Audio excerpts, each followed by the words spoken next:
Ya, perkenalkan nama saya Devri Arifin. Saat ini saya bekerja di Salt sebagai UI UX designer. Apa langsung Nah, mungkin hari ini kita akan ngebahas tentang UI UX designer dan bener nih tadi apa yang dibicarakan sebelumnya oleh Ibu PLJ dari kampus Depok. Jadi UI UX designer itu sekarang itu bener-bener booming banget. Bahkan dari IPB yang basicnya pertanian, dari arsitek, itu semuanya lari ke UI UX gitu. Dan di kantor itu juga ada dari ya berbagai macam lah, dari akuntansi lah, dari bahasa, ya larinya pada ke sana semua gitu. Gitu sih Kak. Nah ini langsung aja Kak, Alif dan Kayun.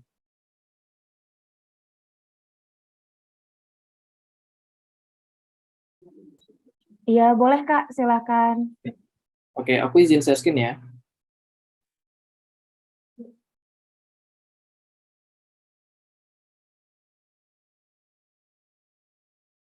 Oke, udah kelihatan belum ya? Sudah Kak, aman, sudah terlihat jelas. Oke, baik. Eh, Sebelumnya, Assalamualaikum warahmatullahi wabarakatuh. Selamat siang teman-teman semuanya yang baik itu dari LCC, dari eh, dari LP3I dan teman-teman semuanya yang hadir hari ini. Oke, hari ini kita akan ngebahas tentang apa sih itu UI UX designer. Dan kalau misalkan mau tanya di tengah-tengah itu nggak apa-apa banget, bisa lewat chat atau langsung on mic aja. Kayak misal nanya, Kak, ini UI itu apa sih, UX itu apa sih, dan lain sebagainya. Itu boleh banget kalau mau bertanya. Nah, nanti kita juga akan ngebahas gimana cara jalur cepatnya supaya bisa kerja sebagai UI UX designer. Seperti itu. Oke, eh, kita lanjut. Oke, sebelumnya perkenalkan nama saya Devri Arifin. Saya adalah seorang UX designer. Nah, ini sosial media saya. Kalau mau nanya-nanya atau mau ngekontak itu bisa langsung lewat sosial media aja. Gitu. Saya terbuka Instagram maupun dari LinkedIn juga. Seperti itu. Nah, ada sebuah kalimat yang menyatakan bahwa jika sebuah gambar bernilai 1.000 kata, maka sebuah prototipe bernilai 1.000 pertemuan. Jadi, sebuah gambar itu artinya adalah gini. Jadi, ada sebuah research yang menyatakan bahwa jika kita melihat gambar atau sebuah icon, maka otak kita itu berproses 0,25 detik saja untuk mengetahui apa sih gambar itu. Tapi jika kita melihat teks, maka atau kalimat, maka otak kita itu butuh memproses sekitar 8 detik. Nah, kemudian untuk prototipe bernilai dari 1.000 pertemuan, itu prototipe itu artinya udah hasil jadinya. Nah, itu kan udah berarti dari pertemuan satu, 2, hingga selanjutnya seperti itu. Nah, UX ini sebenarnya dia ada di tengah-tengah. Jadi, dia adalah menjembatani dari 3 pilar. Dari sisi bisnis, dari sisi manusia, kebutuhan manusia itu sendiri, dan dari sisi teknikal. Jadi, kalau misalkan dari sisi, misal, dulu ada yang namanya komputer, kemudian orang itu butuh fleksibilitas tinggi. Dia harus ke kantor, dia harus kemana-kemana, dan dia pengen kerja dimanapun. Akhirnya nggak mungkin kan komputer itu dibawa kemana-mana. Akhirnya keluarlah sebuah resolusi yang namanya laptop. Dari laptop itu sendiri, dari sisi bisnisnya bisa dijual. Dari manusianya yang menggunakan ada. Kemudian dari tekniknya atau dari mesinnya ada atau enggak, dan ada. Dan akhirnya berhasil. Dan itulah salah satu contoh dari produk yang berhasil dibuat untuk menjembatani 3 pilar. Seperti itu. Nah, di sini kok kenapa sih ada UX doang, Kak? Kenapa UI-nya nggak ada? Nah, sebenarnya UI itu sendiri masuk di dalam ranah UX. Seperti itu ya. Jadi kita hari ini kita mengklirkan sesuatu bahwa UI dan UX itu bukanlah dua hal yang berbeda, tapi sebenarnya masih sama di dalam satu kesatuan. Makanya tadi di kantor saya job role-nya adalah sebuah UX designer, bukan UI designer. Ataupun jadi di kantor itu bikin wireframe juga, bikin gambarnya juga dan segala macam seperti itu. Oke, nah inilah yang terjadi di dunia per UI UX-an saat ini. Jadi UI UX itu benar-benar jadi tren di generasi Gen Z dan milenial juga. Jadi banyak banget dari mereka itu pengen kerja sebagai UI UX designer. Alasannya kenapa? Mungkin melihat kalau dilihat dari tahun lalu itu kan job ini benar-benar terlihat enak, bisa di mana-mana, kerjanya fleksibel, WFH gitu, dan lain sebagainya. Bahkan ya itu banyak banget dari jurusan lain itu pindah dari ini IT yang harusnya ngoding lari ke sini. Dari anak desain yang biasanya kerja di apa? Yang biasanya kerja ngegambar dan lain sebagainya akhirnya pindah juga ke sini. Arsitek pindah ke sini. Semua pindah ke sini. Makanya muncullah tuh kemarin tahun lalu dari sampai sekarang kursus-kursus tentang UI UX dan lain sebagainya seperti itu. Karena inilah yang terjadi saat ini di Indonesia itu UI UX benar-benar jadi profesi impian dari Gen Z dan milenial. Dan gajinya juga lumayan. Makanya banyak yang pengen masuk ke sana seperti itu. Tapi kalau gaji ini tergantung dari besar kecilnya dari perusahaan tersebut ya. Jadi nggak bisa jadi jangan pernah kita FOMO kayak UI UX designer gajinya minimal 8 juta gitu. Nggak bisa. Itu tergantung dari kantornya seperti itu. Oke, selanjutnya kita akan ngebahas tentang apa sih user experience. Nah, UX atau user experience itu adalah sebuah perasaan. Jadi, gimana caranya seorang UX designer itu membuat alam sadar kita itu secara nggak langsung dituntun. Contoh, kita pakai Tokopedia atau kita pakai Shopee. Nah, sering banget tuh pas kita lagi di halaman awal, kita ngeliat produk nih, terus setelah ngeliat produk kita klik. Nah, setelah kita klik itu ada tombol yang dia dibikin fill atau prominent. Jadi tombolnya nyala gitu, ada warnanya, tapi yang lain nggak ada. Nah, itu secara psikologi sebenarnya itu adalah nuntun kita supaya kita segera check out, segera membeli produk tersebut gitu. Nah, itulah yang dilakukan seorang UX designer. Jadi dia bisa membuat user itu tertuntun untuk cepat mendapatkan sesuatu yang dia inginkan. Tiba-tiba udah check out, udah selesai, nggak sadar udah beli gitu. Nah, itulah yang dilakukan oleh seorang UX. Nah, kemudian tujuan dari UX user experience itu apa sih? Nah, yang pertama memberikan pengalaman yang baik dan menyenangkan kepada pengguna. Bayangin kalau misalkan kita pakai sebuah aplikasi atau website, tapi nggak nyaman kita pakainya, pasti usernya tidak akan menggunakannya lagi.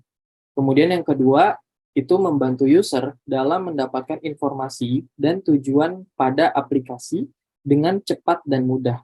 Nah, seperti itu. Jadi, makanya nanti di UX itu kerjanya salah satunya adalah dia membuat sitemap. Nah, sitemap itu akan ngasih tahu nih, oh kalau mau ngebaca berita ada di sini, ngebaca profile ada di sini, seperti itu.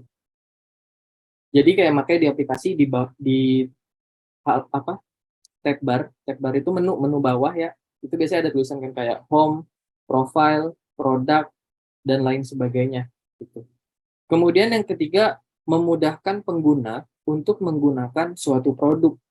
Jadi memudahkan pengguna untuk menggunakan suatu produk. Jadi ya seperti yang tadi saya bilang. Jadi kayak misal dia e-commerce, maka secara bisnis e-commerce itu kan pengen untung ya. Dia pengen penjualan itu naik. Makanya dituntun tuh untuk menggunakan produk itu supaya check out seperti itu. Kemudian yang keempat, yaitu meningkatkan keuntungan pada bisnis melalui produk Anda.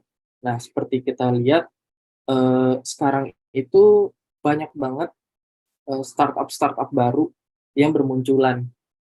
Mungkin kalau yang sekarang yang lagi ramai itu tentang motor listrik, ya. Itu startup baru, motor listrik itu tidak hanya menjanjikan motornya itu bisa pakai tenaga listrik, teman-teman, tapi sebagian itu ada yang menjanjikan seperti IoT. Jadi kayak motor ini bisa dinyalain dari HP, Mobil juga kan udah mulai yang banyak seperti itu. Kayak Hyundai itu kan kayak mobilnya ada yang bisa dinyalain dari HP, tinggal download aplikasi terus nyalain gitu kan. Nah, itu salah satu kegunaan dari user experience atau tujuan dari user experience itu sendiri. Nah, kemudian hasil akhir dari sebuah UX atau user experience adalah sebuah wireframe atau sebuah sitemap itu sendiri. Jadi wireframe ini dia bentuknya nggak ada gambarnya teman-teman. Jadi dia cuma blok-blok aja, cuman tulisannya juga masih garis-garis nih kalau teman-teman lihat, cuman garis-garis garis-garis. Nah terus logo ditulis logo dan segala macam. Nah ini dalam bentuk wireframe masih kasar. Nah, wireframe ini nanti akan akan diserahkan ke seorang UI designer atau nanti itu ada di tahap UI designer di wireframe dan di sitemap. Nah, makanya wireframe dan sitemap ini itu salah satu yang penting untuk seorang UI designer untuk membuat sebuah aplikasi gitu. Oke, selanjutnya, nah ini adalah contoh dari user experience. Nah, di sini ada sebuah kalimat user don't read page, they scan. Jadi di sini ada beberapa pola yang memang terkenal, yaitu pola Z dan pola F. Jadi sebenarnya manusia itu membaca atau melakukan sesuatu itu matanya menggunakan scan. Jadi matanya itu scanning teman-teman, jadi nggak ngebaca semuanya seperti itu. Makanya ini tulisannya ditaruh di sebelah kiri karena supaya pas di awal itu matanya bisa membaca, remember everything dan lain sebagainya. Salah satunya contoh pola ini adalah ketika kita membuat sebuah CV. Jadi kenapa sebuah CV itu nggak boleh asal-asalan? Ya itu salah satunya karena misal yang membutuhkan lowongan itu hanya open 20 orang. Tapi ternyata yang daftar ada 1.000 atau 1.200. Nah, HRD nggak mungkin kan eh, dia ngecek satu-satu tuh nggak mungkin. Nah, HRD akan melakukan scanning seperti ini. Makanya biasanya yang di atas itu yang ditaruh adalah nama, kemudian experience-nya apa, maksudnya kayak nama, dia profesionalnya apa, itu biasanya ditaruh di atas. Seperti itu. Karena supaya nggak kelewat. Jadi ketika HRD pertama ngeliat, oh si A dari udah kerja di sini selama 2 tahun. Misal Devri Arifin kerja sebagai UX designer selama 2 tahun di bawahnya gitu misal dan lain sebagainya gitu. Nah, itu juga salah satu dari contoh UX. Nah, sampai sini ada yang mau ditanyain nggak? Kalau UX ini udah paham, kita lanjut ke UI. Mungkin kalau ada yang bingung, boleh untuk yang UX ini mungkin boleh di chat ya. Kalau nggak ada, kita lanjut ke UI. Nggak ada? Aman? Oke. Kita lanjut ke UI. Nah, di UI ini berhubungan sama yang namanya look atau mata kita. Nah, sebenarnya saya punya materi juga nih, kenapa manusia itu suka melihat sesuatu yang bagus, yang eye-catching. Kayak contoh, kita suka ke tempat-tempat yang bagus, instagramable. Kenapa? Karena ya itu adalah salah satu psikologi manusia, di mana dia emang suka sesuatu yang cantik, yang cakep gitu. Nah, di sini user interface itu berhubungan sama tampilan atau visualnya. Contohnya, seperti kayak kita langsung ke belanja lagi aja mungkin ya. Di belanja itu biasanya coba bayangin misalkan teman-teman belanja di Tokopedia atau di Shopee gitu, tulisannya semua ditulis. Keranjang, terus chat, menu, dan lain sebagainya. Maka itu akan eh, membutuhkan waktu teman-teman banget buat ngebaca satu-satu. Makanya akhirnya diganti sama yang namanya icon.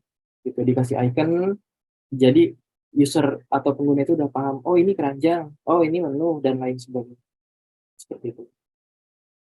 Oke, selanjutnya tujuan dari user interface atau UI designer ngapain? Ya ngedesain yang cantik, yang estetik, yang sesuai dengan brand guideline.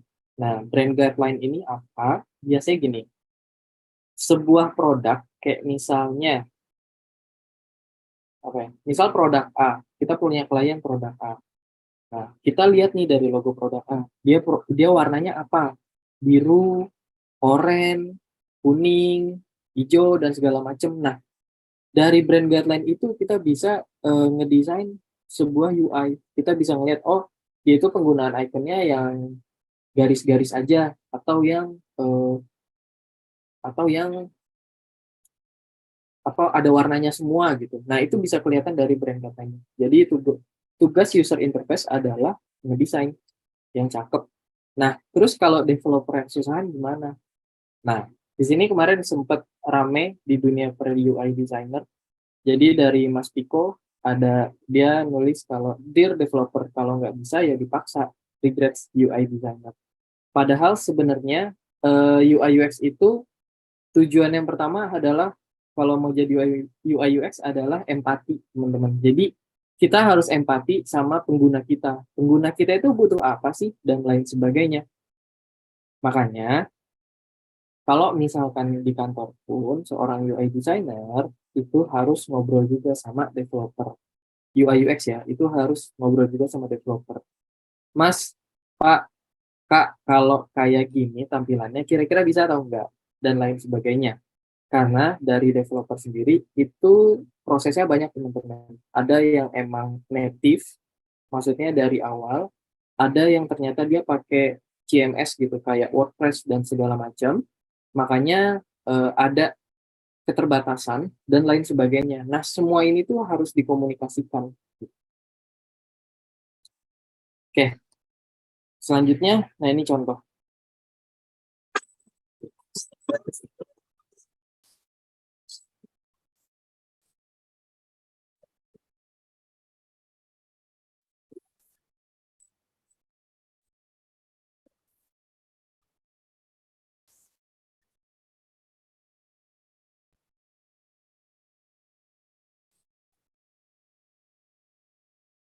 Nah, tadi adalah salah satu contoh kenapa UI designer itu harus ngobrol sama developer. Karena kalau misalkan developer yang nggak bisa, maka endingnya produk tersebut nggak akan jadi gitu. Atau website atau aplikasi tersebut ya nggak akan jadi karena nggak bisa di-develop buat apa gitu. Padahal kan tujuannya bareng-bareng buat menciptakan sebuah aplikasi untuk membantu pengguna gitu. Kita next. Nah, padahal seorang UI designer yang baik bukan cuma ngelihat dari estetik aja, tapi yang pertama dari memuaskan. Catchy nggak? Bagus nggak? Gitu. Terus yang kedua, jelas dan juga ringkas. Jadi sebisa mungkin elemen yang didesain itu nggak ngeribetin.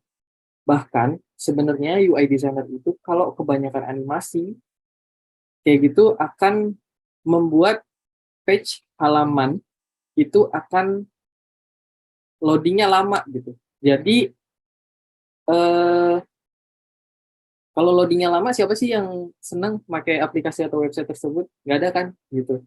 Jadi jelas dan ringkas juga harus. Kemudian harus intuitif. Jadi desainer juga harus memikirkan bagaimana model interaksi antara pengguna dengan produk. Jadi gini, kayak misal bottom sheet yang itu tuh yang dari bawah, kayak misal kita pakai aplikasi, terus pas diklik itu ada muncul menu dari bawah ke atas gitu. Nah, itu harus dipikirin. Jangan sampai munculnya itu malah dari atas gitu. Kan beda-beda gitu ya. Kemudian harus juga konsisten. Jadi kayak misalnya tombol primary-nya itu adalah warna biru. Ya udah biru semua. Jangan ada biru, ada oranye, ada hijau, dan lain sebagainya. Jadi endingnya kurang bagus. Seperti itu. Nah, hasil akhir dari seorang UI designer adalah dia dari mockup dan juga style guide. Nah, mockup ini biasanya dipakai untuk presentasi ke klien atau ke atasan atau ke user. Mau nggak kalau pakai aplikasi ini dan lain sebagainya gitu. Nah, untuk style guide ini biasanya untuk pegangan teman-teman. Jadi UI designer juga harus mendokumentasikan semuanya. Nah, style guide ini memudahkan buat front end. Jadi seorang front end juga dia akan melihat, oh, font yang dipakai ini, warnanya ini. Jadi langsung dibikin kelasnya satu-satu.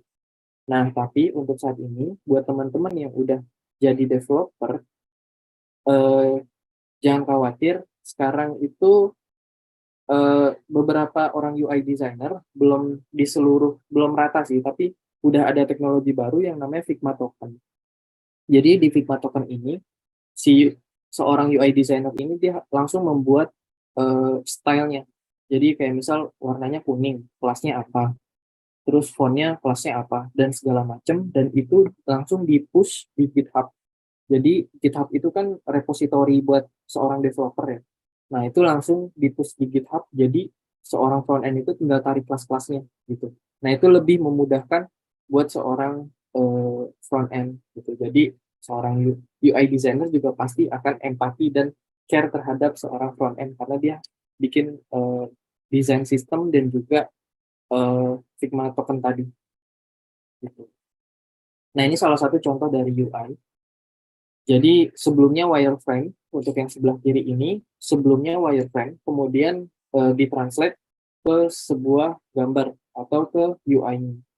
Kemudian ini juga dari remote-nya kita lihat atau kita mungkin bisa lihat ya, remote-remote jadul itu kan tombolnya banyak banget, tapi sekarang lama-lama tombolnya dikit gitu kan. Terus sekarang semuanya itu sudah difikirkan banget dan di Indonesia itu UI UX cukup lumayan pesat perkembangannya gitu. Jadi UI UX itu apa sih tugasnya? Nah, UI UX itu tugasnya gini. Seorang UX itu dia bikin usability testing, dia user research, dia user story, dan juga persona. Nah, jadi user testing itu dia melakukan testing terhadap aplikasinya, baik itu dalam bentuk masih eh, paper prototyping, jadi gambar masih digambar, kertas masih digambar-gambar, terus kasih ke user kalau konsep ini pindah ke sini, itu bisa juga ada namanya paper prototyping. Terus seorang UX juga bertugas untuk melakukan research. Jadi dia harus uh, meneliti penggunanya siapa, kemudian kesukaannya apa, kebiasaannya bagaimana, itu harus di research terlebih dahulu. Kemudian ada yang namanya user story. Nah, user story itu adalah perjalanan user dari pertama membuka aplikasi sampai terakhir. Kayak misal dari pertama kali buka untuk membeli barang sampai dia proses check out itu bagaimana. Nah, itu dibuat story-nya sama seorang user experience. Dan hasilnya nanti ada juga namanya persona. Nah, persona ini kayak misal nama. Jadi dari semua cakupan itu dibuat misal namanya Devri Arifin. Dia bekerja di mana, tinggalnya di mana, kebiasaannya apa, dan lain sebagainya. Nah, dari user persona ini semuanya akan menghasilkan sama yang namanya wireframe. Dari wireframe ini kalau kita lihat panahnya dari seorang UX pindah ke UI. Jadi wireframe inilah salah satu kunci dari seorang UI designer itu melakukan proses coloring atau membuat prototype gitu, membuat UI-nya lah gitu. Nah, itu dari based on wireframe gitu. Nah, sebenarnya wireframe ini kan nggak uh, dari UX, tapi biasanya kita kalau di kantor itu seorang UX sama seorang UI waktu dulu dipisah, itu kita ngobrol dulu bareng. Kalau wireframe kayak gini, UI-nya nanti kira-kira ngebosenin nggak sih dan lain sebagainya dari sisi layouting dan lain sebagainya gitu. Nah, dari wireframe itu dari seorang UX ditransfer ke seorang UI designer. Dari seorang UI designer itu nanti akan membuat beberapa tampilan. Salah satunya ada layout, terus visual design. Jadi layout itu kayak yang atas lurus, yang bawah kartnya kotak-kotak gitu. Nah, itu layouting, kemudian visual design, gambar, warna, dan segala macam. Dan termasuk branding. Jadi, jangan sampai aplikasi yang dibuat itu keluar dari branding yang sudah dimiliki oleh produk tersebut. Contohnya, ada produk kosmetik. Nah, dia warnanya, brandnya itu warnanya pink. Nah, jangan sampai ketika dia bikin aplikasi, warnanya tuh berubah jadi warna merah. warnanya harus tetap warna pink. Nah, seorang UI designer itu yang membuat brandingnya itu tetap terjaga seperti itu. Bahwa ini adalah brand si A seperti itu. Jadi intinya seorang UI designer itu beda sama seorang UX. Jadi seorang UI itu beda sama seorang UX ya. Dan ini nggak sama. Tapi mereka sebenarnya masih sama satu kesatuan. Jadi emang beda. Tetapi kalau secara lingkaran, seorang UI itu ada di balik, ada di dalam UX. Nah, bedanya apa? Contohnya gini. Ini yang pertama gelas. Ya. Nah, gelas kita minum nih. Nah, itu secara tampilan UI itu emang bagus. Cuman karena ada kupingnya, jadi akhirnya nancep ke mata gitu kan. Nah, jadi di sini adalah salah satu contoh UI yang bagus, tapi UX-nya kurang gitu. Dia tidak memikirkan bagaimana user menggunakan produk tersebut. Yang kedua biasanya saus. Nah, saus itu kan biasanya lurus. Nah, tapi ketika user pakai kan dibalik. Nah, makanya akhirnya muncullah yang namanya Heinz Tomato Ketchup. Ini udah ada kayaknya di Indonesia. Nah, itu jadi tinggal dibuka, terus dipencet. Seperti itu. Nah, yang ketiga, itu Apple Magic Mouse. Nah, Magic Mouse itu kayaknya sampai sekarang, kayaknya ya, saya kurang tahu. Cuman teman kantor masih kayak gini. Jadi,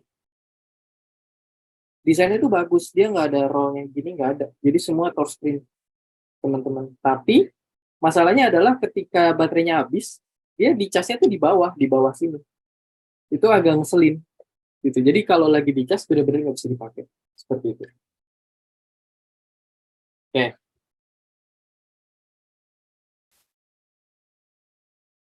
Selanjutnya, kalau kita ngomong masalah orang Indonesia, kenapa sih orang Indonesia itu banyak banget yang pengen jadi UI UX? Kenapa banyak banget yang pengen jadi product designer dan segala macam gitu? Ya karena orang Indonesia itu cocok kerjanya sebagai seorang UX. Karena yang pertama orang Indonesia itu kepoan. Gitu. Contoh, ini adalah case di mana bom Sarinah ya. Bom Sarinah belum ada 1 jam, itu yang nonton udah banyak. Udah ada tukang cilok, tukang cilor, uh, tukang minum, segala macem semuanya udah nunggu di depan. Padahal itu adalah bom, terus polisi lagi tembak-tembakan di depan, terus ditontonin. Kayak lagi nonton live action gitu. Nah ini salah satu tipikal orang Indonesia tuh kepoan gitu. Kemudian yang kedua, orang Indonesia tuh selain kepo, dia juga empati atau dan simpati juga gitu. Kayak misal, dan otak bisnisnya tuh jalan orang Indonesia gitu. Contoh, di sini ini diambil dari ini ya, Indosiar kan aneh-aneh ya itu sinetronnya. Nah ini fotokopi keliling. Tapi ternyata di sini beneran ada. Kalau dilihat di sumbernya, tukang fotokopi keliling di sinetron itu ternyata beneran ada di Depok. Lagi-lagi Depok. Nah,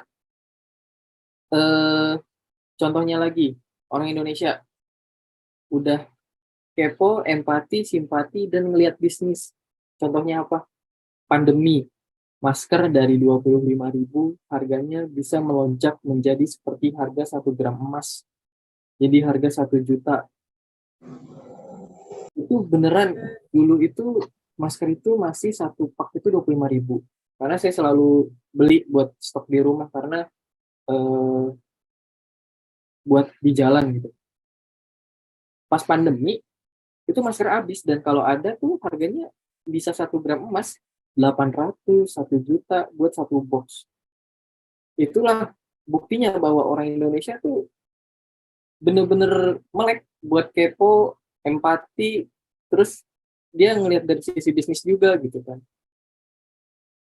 Nah, buktinya kalau di UI UX bagaimana? Nah, kalau di UI UX contohnya adalah seperti ini. Ini adalah bukti real UI UX atau product designer atau ya itulah di Indonesia saat ini. Contoh di sini kalau kita lihat ini saya ngambil dari postingan LinkedIn ya. Product designer UI UX di Jakarta. Diposting 1 minggu yang lalu. Nah, ada tulisannya kan lebih dari 200 pelamar. Nah, Pelamar sebenarnya ada berapa? Lihat perbandingan Anda dengan 1.360 pelamar lainnya. Jadi artinya dalam satu minggu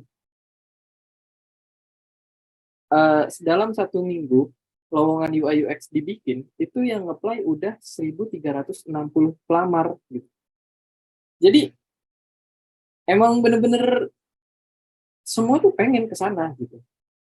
Nah, makanya nanti saya akan kasih tahu nih tips and trick bagaimana caranya supaya cepet. Dan kita kan mungkin banyak dari sini kita nggak punya orang dalam gitu. Kita nggak tahu di Gojek itu gimana sih kerjanya, di Tokopedia gimana, di Traveloka gimana, atau di startup lainnya gimana kerjanya kita nggak tahu. Tapi nanti akan saya kasih tahu gimana caranya nggak kontak mereka di akhir. Oke, nah ini adalah framework atau rangkaian kerja dari seorang UI UX designer. Nah, yang pertama kita harus empati sama pengguna kita. Pengguna kita itu sebenarnya butuh apa sih di lapangan dan lain sebagainya. Nah, setelah kita tahu pengguna kita yang kayak gimana biografinya, kita lakukan proses define. Define itu kita merumuskan semua yang dibutuhkan oleh user. Contoh, setelah kita lihat nih pengguna kita tuh kebanyakan milenial dan Gen Z. Ya udah kita define, kita tulis tuh penggunanya kebanyakan 80% milenial dan lain sebagainya. Setelah udah empati dan define dan udah ditulis semua rangkaian ya, maka ada proses ideate. Jadi di sini proses ideate ini biasanya adalah proses untuk pemungutan suara gitu. Baiknya itu gimana nih aplikasi ini gitu. Di sana biasa berpikir kreatif dan segala macam. Biasanya seorang UI UX itu selalu bawa ini nih. Ini namanya notes ya. Ya post-it lah, apapun itu. Nah, biasanya selalu bawa ini dimanapun.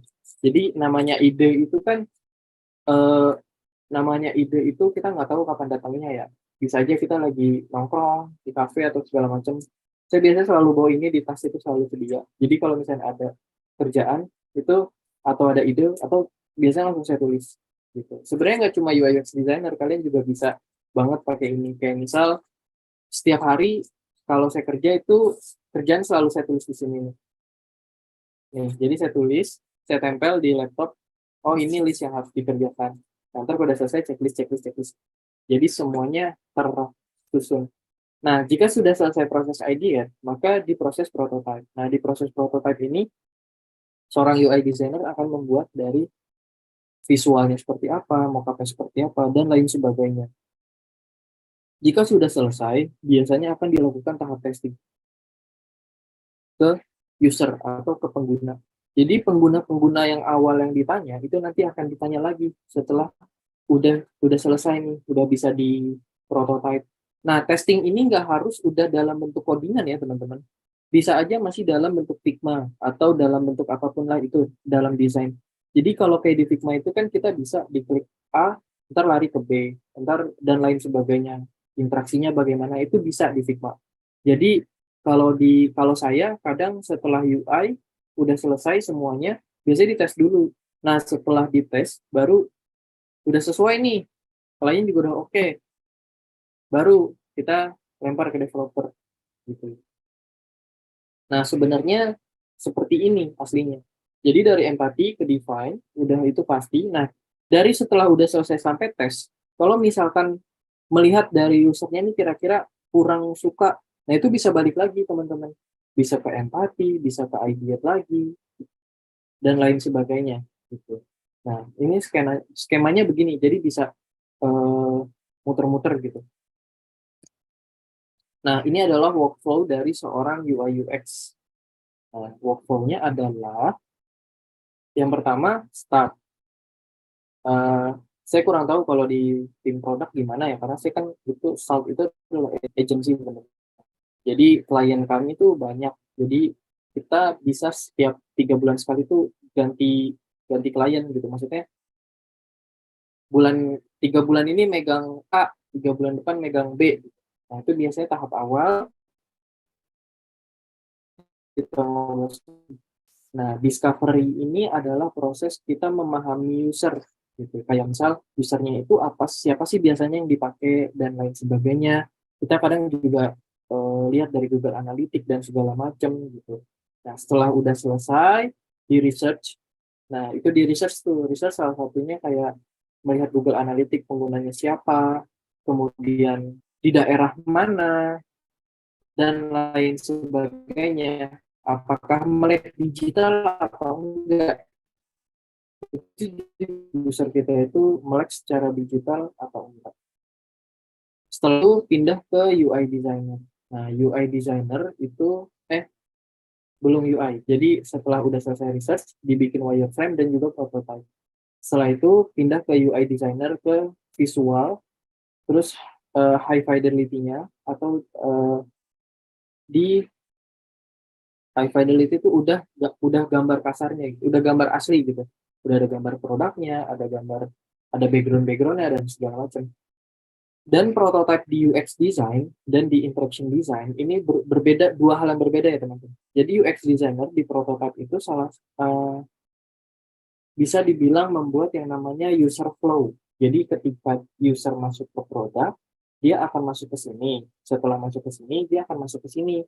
Nah, itu juga salah satu dari prototype dari UX designer. Jadi prototipenya juga masih dalam bentuk garis-garis gitu. Nah, terus dari UI design udah selesai ke interaction design. Di interaction design, udah tuh semuanya. Kayak prototipenya, animasinya, human machine interaction, dan segala macam. Nah, udah selesai di tahap itu, baru lari ke front end. Gitu. Lari ke front end, HTML, CSS, JavaScript, WordPress, dan lain sebagainya. Itulah. Biasanya lari ke front end. Jadi setelah UI, selesai, interaction, baru ke front end. Nah, sebelum masuk ke understanding UI UX roles atau cabang-cabang kerja dari UI UX itu, ada yang mau ditanya dulu nggak nih teman-teman? Dari tadi kayaknya diem-diem aja nih. Ada yang mau ditanya mungkin? Itu tadi ada yang bertanya Kak Iya, boleh. di kolom chat dari Bagas Ramadan. Assalamualaikum Kak, saya Bagas dari AP3I Direktorat. Izin bertanya, apa saja masalah yang paling sering ditemui saat UX design? Bagaimana cara menyelesaikannya? Oke. Waalaikumsalam, Bagas ya. Nah, ini pertanyaan bagus nih. Jadi, masalah apa yang paling sering ditemui saat UX design? Jadi, eh, biasanya masalahnya tuh masalah internal atau eksternal. Kalau masalah internal, biasanya sama developer. Jadi, UX design, UI UX itu biasanya kalau bermasalah internal itu biasanya sama developer. Jadi, desainnya itu nggak bisa diaplikasiin gitu. Makanya komunikasi antar tim itu penting gitu. Nah, kalau misalkan kalau sama user itu biasanya adalah masalahnya apa ya? Masalahnya adalah kita kurang mengerti apa kemauan dari user gitu. Jadi kayak misalnya usernya itu sebenarnya butuhnya ini loh, tapi kita tawarkan ini gitu. Jadi kita kurang memahami sebenarnya kepengenan user tuh apa sih gitu. Kayak misal gini, saya butuh sebuah perangkat untuk fleksibilitas saya yang tinggi gitu. Nah, kan muncul yang namanya laptop kan. Nah, gimana kalau misalkan dikasih solusinya adalah Mac Mini? Nah, Mac Mini itu kan device-nya kecil ya, semana ya? Ya segenggam lah gitu kan. Tapi itu harus membawa monitor juga, ya kan? Harus dicolok. Nah, kan nggak mungkin monitor itu kita gotong-gotong gitu kan. Nah, kita harus tahu tuh kemauan dari user itu sendiri intinya. Nah, itulah biasanya yang ditemui di permasalahan di UI UX gitu. Jadi kita kurang memahami dari apa kemauan dari user. Nah, kemudian ada pertanyaan nih dari Mugi. Assalamualaikum Kak, Waalaikumsalam. Saya Gea dari LP3I Kampus Depok. Apa tools yang biasa digunakan dalam UI UX? Nah, tools nanti kita akan bahas di slide ini nanti ada. Kita lanjut dulu mungkin ya di apa sih UI UX roles itu ada apa aja sih? Nah, ini mungkin teman-teman yang saat ini masih kuliah, yang saat ini baru lulus, mungkin udah bisa dilihat nih kira-kira maunya di UI UX-nya di mana. Karena sekarang di Indonesia itu UI UX itu udah mulai dipecah-pecah lagi. Bahkan di kantor tuh ada yang namanya UX arsitek, UX engineer, UX UX research, UX writing, dan segala macam. Apa sih itu? Nah, next. Nah, yang pertama ada yang namanya UX designer. UX designer ini tugasnya membuat aplikasi atau situs yang mudah digunakan oleh pengguna. Contohnya gini nih. Nah, ini adalah benar-benar seorang UX. Jadi seorang UX itu biasanya dia membawa kayak gini nih. Dia biasanya bawa kertas banyak. Nah, terus dicoret-coret tuh. Nah, karena saya males, saya kertas itu banyak banget habis. Jadi akhirnya saya bawa ini. Jadi ini tuh kayak apa ya? Ini sebenarnya mainan bocah. Jadi dari ponakan sebenarnya. Jadi ponakan itu punya yang kecil yang buat gambar-gambar gini, tau nggak teman-teman? Nah ini, nah ini kan buat kayak gini ya. Jadi sekarang saya lebih suka pakai ini daripada pakai kertas. Cuman minusnya adalah ini kalau dihapus ya kehapus semua gitu. Cuman gampang, tinggal di kotak-kotakin. Kira-kira mau desainnya kayak gimana, terus difoto. Setelah difoto, baru dimasukin ke softwarenya atau ke Figma. Nanti baru kita desain UI-nya gitu. Jadi ini salah satu apa ya? Yang saya suka lah kalau bikin desain itu biasanya pakai ini dulu. Atau kalau misal ini juga saya pakai buat catatan meeting dan segala macam gitu. Karena kalau pakai kertas gimana ya? Habis mulu kan sayang ya uangnya. Jadi pakai ini aja udah gitu. Nah, selanjutnya ini UX designer ya. Jadi UX designer itu emang dia selalu bikin yang namanya wireframe atau dia memikirkan user lah intinya. Ini kalau misalkan, oh iya, bahkan waktu itu sempat rame bahwa checkout itu nggak boleh lebih dari berapa step ya? 3 step atau 4 step ya, lupa. Jadi step itu maksudnya gini teman-teman. Jadi misal kita mau melakukan proses checkout nih, nah itu nggak boleh banget kan, misalkan ini halaman produk. Ini ada halaman ya. Nah, jadi proses user ketika checkout tuh nggak boleh dibikin ribet gitu. Misal ini udah ngeliat tampilannya, oke, udah ngeliat tampilannya, beli sekarang. Langsung aja suruh transfer. Maksudnya suruh transfer tuh pilih kurirnya siapa, terus jumlah yang dibeli berapa. Udah langsung suruh mau transfernya pakai uang bank apa. Udah terus selesai gitu. Jadi proses check out atau proses apapun itu dibuat semudah mungkin supaya usernya itu dipermudah gitu. Itu sih. Itu seorang kerja UX designer. Nah, kemudian ada yang namanya UX researcher. Nah, UX researcher ini tugasnya melakukan riset, teman-teman. Jadi, dia mengetahui pasar dari user tersebut.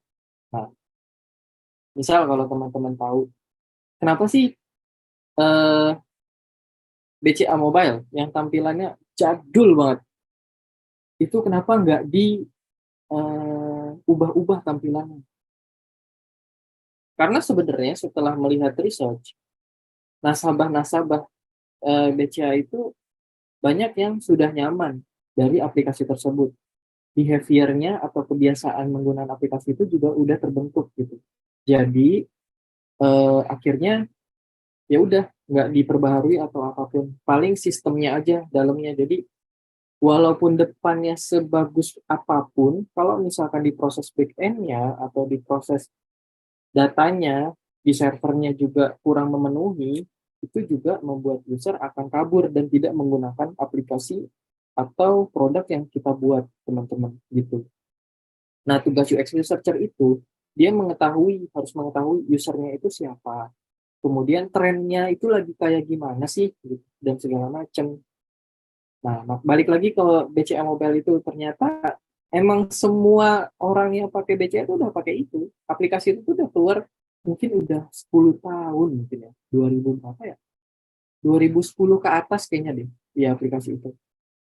Nah, jadi udah kebentuk seperti itu. Nah, itu tugasnya UX researcher ya. Jadi melakukan riset user itu bagaimana sekarang kebiasaannya dan segala macam. Nah, kemudian ada yang namanya UX writer. UX writer ini adalah memanusiakan sesuatu yang digital. Jadi gini, kan nggak mungkin nih kita kasih user itu bahasa program error 404 misalnya, error berapa gitu. Nah, user kan nggak tahu nih, ini yang salah jaringan dia atau servernya gitu. Makanya akhirnya hadirlah seorang UX writer. Nah, dia akan memanusiakan manusia yang membuatnya lebih mengetahui apa yang sedang dipermasalahkan.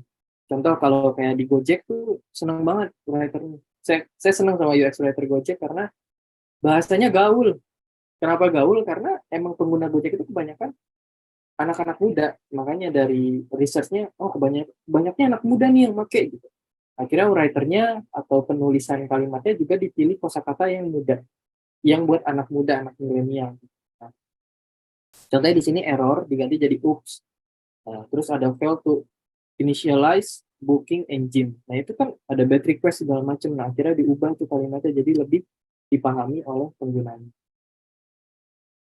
Nah, kemudian ada yang namanya UX unicorn. Nah, ini adalah sebuah job yang baru banget muncul sekitar 2 bulan yang lalu. Nah, ini kalau di Indonesia seringnya tuh disebutnya UX engineer. Nah, UX unicorn ini dia tidak hanya mengurus sebuah UX, tapi dia sampai ke front end-nya teman-teman. Jadi dia udah UX designer nih satu ini ya, satu bullet ya. Jadi dia bikin wireframe, dia nge-UI juga, dia nge-testing juga, terus dia yang ngoding juga. Nah, ini adalah tugas dari UX unicorn atau UX engineer gitu. Nah, selanjutnya ada yang namanya UI designer. Nah, UI designer ini adalah sebuah proses yang fokus pada desain visual produk digital seperti animasi, gambar, tombol, dan elemen-elemen interaktif lainnya. Nah, di UI UX design ini juga mempengaruhi satu sama lain karena UI yang baik akan turut menciptakan UX yang baik gitu. Jadi nggak semua tentang visual itu harus di duluan gitu. Jadi dilihat juga dari proses UX-nya bagaimana. Nah, ini UI design. Nah, kemudian ada yang namanya interaction design. Itu merancang produk-produk yang interaktif untuk mendukung acara orang atau orang berkomunikasi gitu. Kayak misalnya gini, kalau kalian tahu ketika kalian buka aplikasi nih, kalian pencet tombol. Nah, itu akan ada animasinya kan. Entah itu ke atas, entah itu ke bawah, entah itu langsung pindah segala macam. Nah, itu adalah salah satu tugas dari interaction designer. Jadi mereka juga kira-kira user itu kayak gimana ya bagusnya gitu. Kenapa sih tombol error itu biasanya kayak pop-up ngagetin gitu kayak langsung keluar gitu. Nah, itu karena ngasih tahu oh ini ada error loh gitu. Seperti itu. Nah, itu dari interaction designer. Nah, ini tadi menjawab pertanyaan. Ini adalah software-software yang biasa dipakai. Sekarang yang biasa saya pakai cuma Figma, yang lainnya nggak saya pakai. Sketch itu biasanya buat MacBook aja. Emang agak rasis ya. Itu buat MacBook kalau Sketch. Terus Miro itu buat user research biasanya. Terus Photoshop. Oh iya, paling pakai Figma sama Photoshop.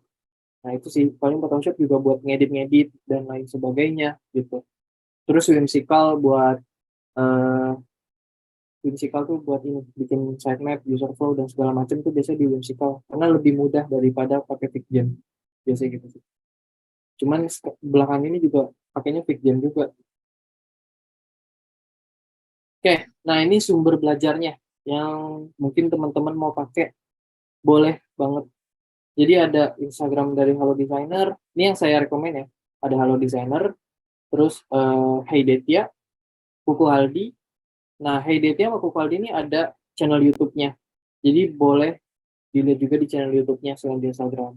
Kalau desainer itu dia ini sih, dia orang yang kerjanya di Australia, Singapura, ya Singapura. Kalau desainer Mas Wasil tuh di Singapura. Nah, jadi orang Indonesia juga banyak teman-teman yang UI UX yang udah berhasil di luar negeri sana gitu. Nah, kalau desainer tuh kerjanya di Singapura. kalau nggak salah. Iya, kalau nggak salah. Kemudian kalau Mas Kuku Aldi sama Mas Detya ini, Kuku Aldi sama Detya yang dari Instagram, dia kerjanya freelance teman-teman. Jadi kalau Mas Kuku Aldi ini dia sendiri, tapi kliennya tuh orang-orang luar gitu, kayak orang Amerika, Australia dan segala macam. Nah kalau Mas Detya ini juga kalau nggak salah dia buka studio sendiri. Nah untuk artikel atau course, ini yang saya rekomendasiin ya. Ada Medium, Interaction Design Foundation, terus ada Mas Dwinawan. Nah, Mas Dwinawan ini juga dia punya Instagram juga sebenarnya kalau mau. Instagramnya juga bagus-bagus postingannya. Nah, cuman Mas Dwinawan ini dia lebih ke UI. Nah, kemudian ada Coursera. Coursera ini dia sertifikasi eh, Google UX Design. Saya juga udah ngambil Coursera ini bagus banget. Salah satunya dia juga ngebahas tentang WCAG, WCAG, sama ini inclusive design. Jadi inclusive design itu ya nanti next mungkin kita akan bahas ya inclusive design itu apa. Intinya inclusive design itu adalah gimana orang yang berkebutuhan khusus berinteraksi dengan sebuah produk seperti itu. Sebenarnya ada cuplikannya di waktu itu tentang inclusive design Gojek versus Grab gitu. Di mana di sana dilihat bahwa Grab ternyata lebih friendly untuk orang-orang yang berkebutuhan khusus. Berkebutuhan khusus itu artinya maaf ya, mungkin penglihatannya kurang, pendengarannya kurang, dan lain sebagainya. Dan mereka itu sebenarnya pakai aplikasi juga loh. Bukan berarti orang yang berkebutuhan khusus itu mereka nggak pakai aplikasi apapun. Mereka tetap pakai. Nah itu dia dipelajarin juga tuh di Coursera di Google UX Design. Kemudian buat teman-teman yang mau meluncur ke UX itu biasanya awal-awal itu saya belajar di Law of UX gitu. Nah di Law of UX itu banyak banget pelajarannya kayak ada eh, hierarki, ngobrolin masalah hierarki, terus yang prominan, prominan tuh gimana caranya supaya tulisannya atau elemen yang kita bikin itu lebih menonjol sehingga dibaca sama orang lain. NN Group juga salah satu eh, yang saya rekomendasikan, tapi untuk NN Group sama Interaction Design Foundation ini dia bahasa Inggris teman-teman. Nah, untuk bootcamp ini saya juga punya saran, eh, jangan pernah termakan iming-iming ikut bootcamp lulus masuk kerja. Please jangan. Jadi kalau bootcamp, teman-teman mau ikut bootcamp hanya untuk belajar, nggak apa-apa. Tapi kalau tujuannya adalah supaya dapat kerja dari kursus atau bootcamp itu, takutnya ada penyesalan di endingnya gitu. Jadi eh, lebih baik gimana ya? Lebih baik pelajari dulu juga yang lain. Jadi jangan teman-teman masih nol nih baru belajar tiba-tiba langsung terjun ke bootcamp. Mungkin emang dari bootcamp itu akan disalurkan pekerjaan, tapi kalau teman-teman benar-benar dari nol masuk ke bootcamp, nanti hasilnya kan takutnya kalah saing gitu teman-temannya ada yang mulainya dari 5 misalnya udah tahu dasarnya gimana, sedangkan teman-teman saya dari nol gitu. Itu akan pusing sih. Nah, kemudian ada inspirasi design, ada dari Camjo, terus ada awards. Nah, nanti kita akan buka website awards nih. Kenapa sih awards itu termasuk salah satu rekomendasi? Jadi di awards ini mungkin banyak banget developer di Indonesia yang bilang ini nggak bisa ini nggak bisa dibikin buat ngoding gitu. Ini nggak bisa ini dibikin desainnya, nggak bisa gitu segala macam. Padahal di awards ini adalah website untuk kontes teman-teman. Itu website luar negeri buat kontes. Jadi desain-desainnya itu udah jadi dan aneh-aneh semua kalau bisa dilihat. Kemudian di sini ada jalur cepat, ada ADP list. Ntar juga kita bukan ADP list itu apa sih dan lain sebagainya. Oke. Nah, di ADP list dan design.org itu sama, konsepnya sama. Cuman bedanya di design.org ini kebanyakan orang Indonesia. Tapi di ADP list juga karena lebih gede, jadi banyak juga orang Indonesia. Nah, ini orang kalau teman-teman pengen punya channel orang Grab, Gojek, pengen kenal, bisa banget di sini.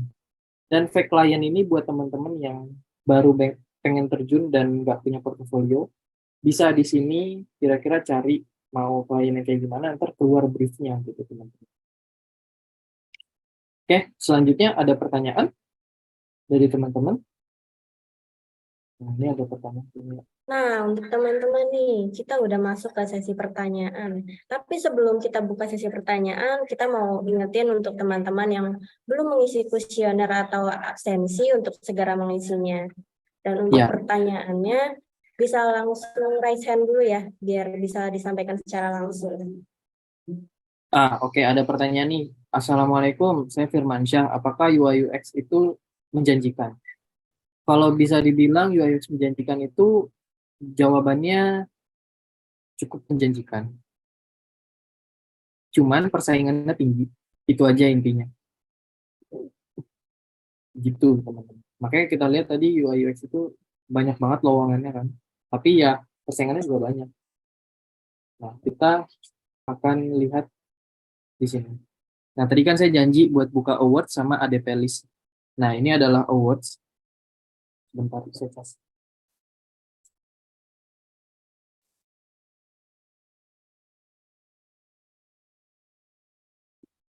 Nah, ini adalah website awards ya, teman-teman. Ini kelihatan nggak websitenya? Halo? Kelihatan. Kelihatan ya? Nah, ini adalah website-website yang udah jadi. Nah, ini bisa dilihat aja awards website. Nah, ini saya lagi dibuka di nominasi. Misal mau lihat yang ini, tinggal dibuka aja. Kalau mau lihat yang ini, boleh.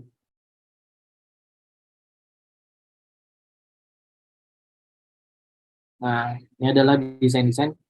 Ini emang website untuk kontes, teman-teman. Nanti biasanya ada jurinya, kayak ngasih tahu nilainya berapa, berapa, dan sebagainya.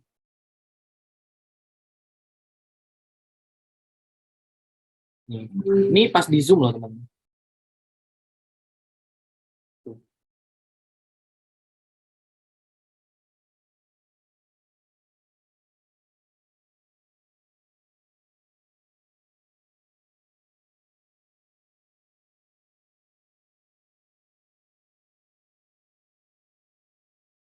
Ini adalah website-website yang biasa buat kontes. Seperti itu. Atau yang tadi ini yang Space Hub. Nah, Space Hub ini juga, ini pas di scroll ya. Bisa learn more, dan segala macam.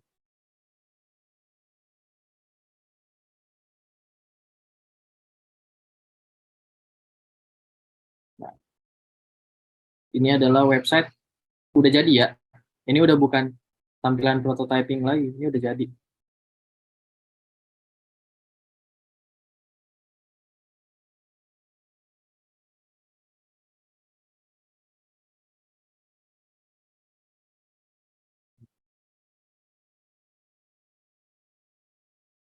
Nah, ini salah satu biasanya kita seorang UI UX itu melihat kira-kira desainnya bisa nggak sih? Gitu.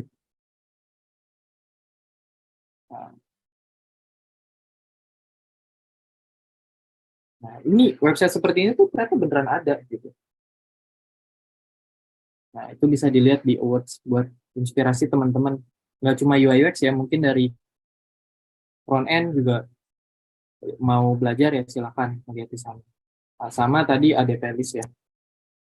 Nah, ada playlist ini bagus banget kalau teman-teman pengen melakukan mentoring sama orang-orang yang expert di bidangnya gitu. Saya juga kadang suka mentoring di sini. Jadi di sini kita bisa melakukan sesi one on one ya, ketemu satu empat mata, tapi lewat Google Meet biasanya.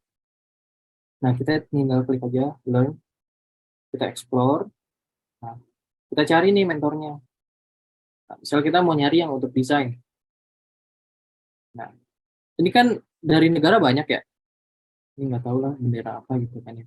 Ini Estonia, Malta, dan segala macam. Nah, ini kita filter aja, teman-teman. Kita mau jadi mana? Di Indonesia. Banyak kok di Indonesia, beneran.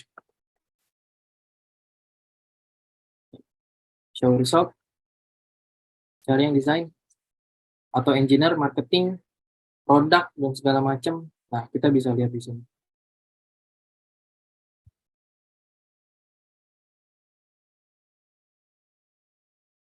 Nih, Product designer, Niaga Hoster, Moladin, Kargo Teknologi, Aksoro, Telkom University. Nah, ini adalah mentor yang bisa kita tanya-tanya nanti gitu. Kayak gitu. Nah, terus kalau misalkan mau ini mau apa? Kita coba cari bentar. Terus kalau mau ngontek gimana, Kak? Nah, kalau mau ngontek tinggal ini.